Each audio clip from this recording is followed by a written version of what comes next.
Hi friends, welcome back to our channel. இன்றைக்கி நம்ம பார்க்க போகிற ரெசிபி மிக்சர். இந்த வீடியோ உங்களுக்கு பிடிச்சிருந்துச்சுன்னா லைக் பண்ணுங்கள், ஷேர் பண்ணுங்கள், கமெண்ட் பண்ணுங்கள், சப்ஸ்கிரைப் பண்ணுங்கள், கூடவே பெல் பட்டனையும் ப்ரெஸ் பண்ணிக்கோங்க. மிக்சர் செய்கிறதுக்கு ஃபஸ்ட்டு ஓமப்பொடி செஞ்சுக்கலாம்.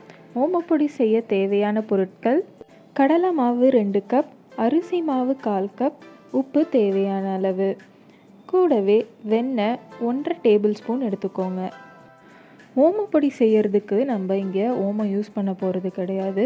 அப்படி உங்களுக்கு ஓமம் சேர்க்கணுன்னா ஓமத்தை தண்ணியில் ஊற வச்சு அந்த தண்ணியை ஊற்றி மாவு பிசைஞ்சுக்கோங்க.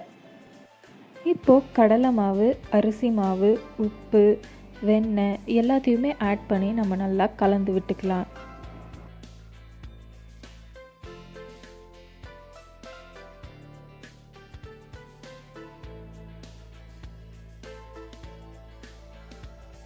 எல்லாம் நல்லா கலந்ததுக்கப்புறமா தண்ணியை ஊற்றி பிசைய ஆரம்பிச்சிக்கலாம். கொஞ்சம் கொஞ்சமாக தண்ணி ஊற்றி பிசைஞ்சுக்கோங்க.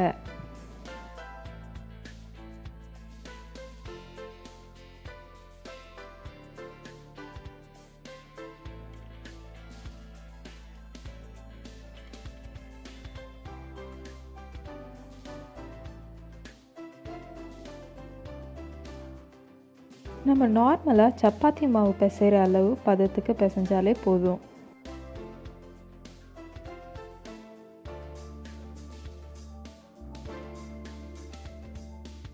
மாவு காயாமல் இருக்கிறதுக்காக மூடி வச்சுருங்க. இன்றைக்கி நம்ம ஓமப்பொடி புழியறதுக்கு இந்த மாதிரி அச்சு தான் எடுத்துருக்கோம். இது ரொம்ப மெலிசும் இல்லை, ரொம்ப தடியும் இல்லை. முறுக்கு சுடுற அச்சு எடுத்துக்கோங்க. உள்ள மாவு வச்சு எண்ணெய் சூடானதுக்கப்புறமா புழிய ஆரம்பிச்சிருங்க.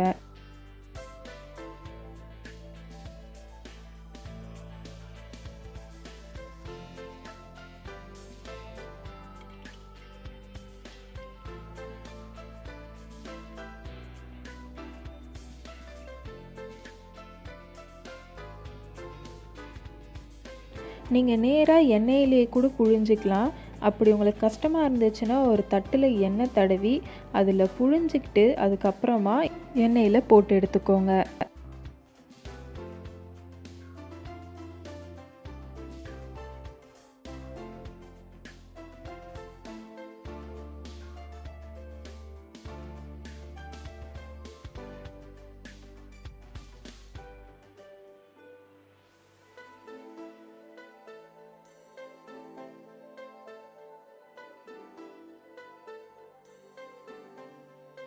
நீங்கள் இதே மெஷர்மெண்ட்டில் கரெக்டாக போட்டிங்கன்னா ஓமப்பொடி ரொம்பவே மொறு மொறுன்னு சூப்பராக இருக்குது. அதனால் ட்ரை பண்ணி பாருங்கள். எண்ணெயில் அந்த பபிள்ஸ்லாம் போனதுக்கப்புறமா நம்ம ஓமப்பொடியை எடுத்துடலாம். இப்போது ஓமப்பொடி ரெடி ஆகிடுச்சு. அடுத்து காரா பூந்திக்கு பார்க்கலாம். கடலை மாவு 1 கப், அரிசி மாவு 1.5 table spoon, baking soda 1/4 teaspoon, உப்பு தேவையான அளவு. இதில் பார்த்தீங்கன்னா பேக்கிங் சோடா ரொம்ப கம்மியாக தான் போடணும். நீங்கள் நல்லா நோட் பண்ணி பாருங்கள். நான் 1/4 டீஸ்பூன் தான் சொன்னேன், நிறையா போட்டுறாதீங்க.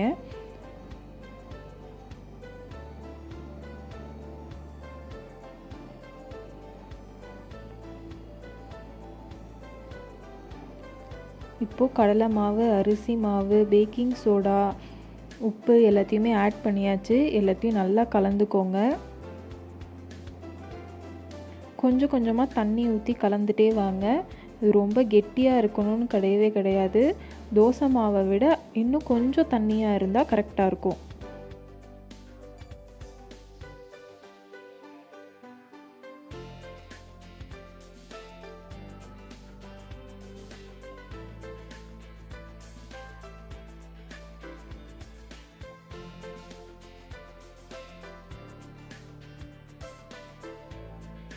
பாருங்கள், இந்த அளவுக்கு தண்ணியாக இருக்கலாம்.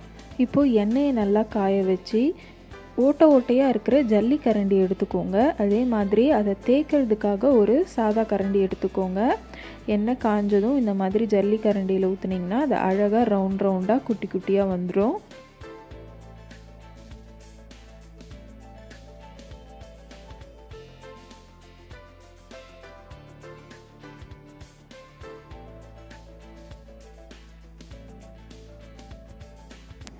இதுலேயும் பார்த்தீங்கன்னா பபிள்ஸ்லாம் போனதுக்கப்புறமா எடுங்க. அப்போ தான் கொஞ்சம் நல்லா மொறு மொறுன்னு இருக்கும்.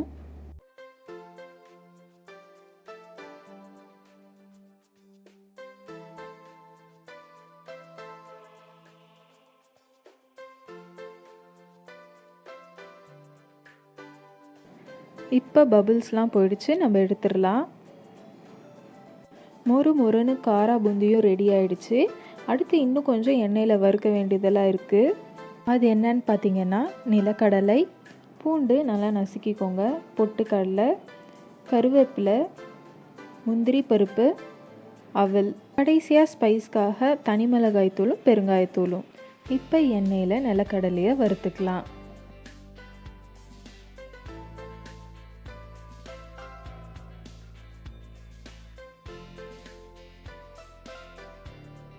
அடுத்ததாக பொட்டுக்கடலையும் வறுத்துக்கலாம். நீங்கள் வறுக்கிறதுக்கு இந்த மாதிரி ஏதாவது கரண்டி இருந்தால் யூஸ் பண்ணிக்கோங்க. ஏன்னு பார்த்தீங்கன்னா, இந்த பொட்டுக்கடலை, அவல் அதெல்லாம் நீங்கள் கொஞ்சம் கொஞ்சமாக எடுக்கிறதுக்குள்ளே எல்லாமே கருகிடும். அடுத்து அவலை பொரித்து எடுத்துக்கலாம். அவல் உடனே பொரிஞ்சிடும், அதனால் சீக்கிரமாக எடுத்துடலாம்.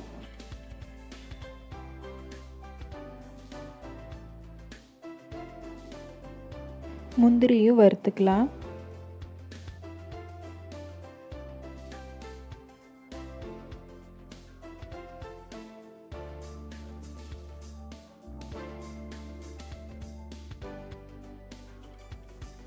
பூண்டு வறுத்துக்கோங்க.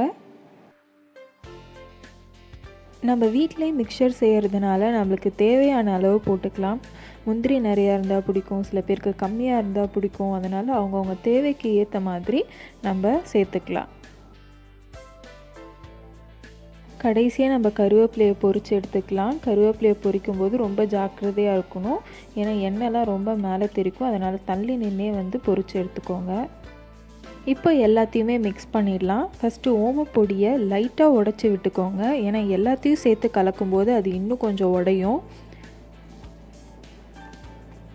இப்போ நம்ம வறுத்து வச்சுருந்த எல்லாத்தையுமே சேர்த்துக்கலாம்.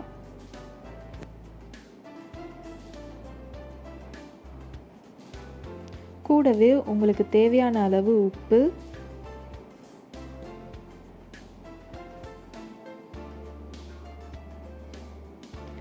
கொஞ்சமாக பெருங்காயத்தூள்,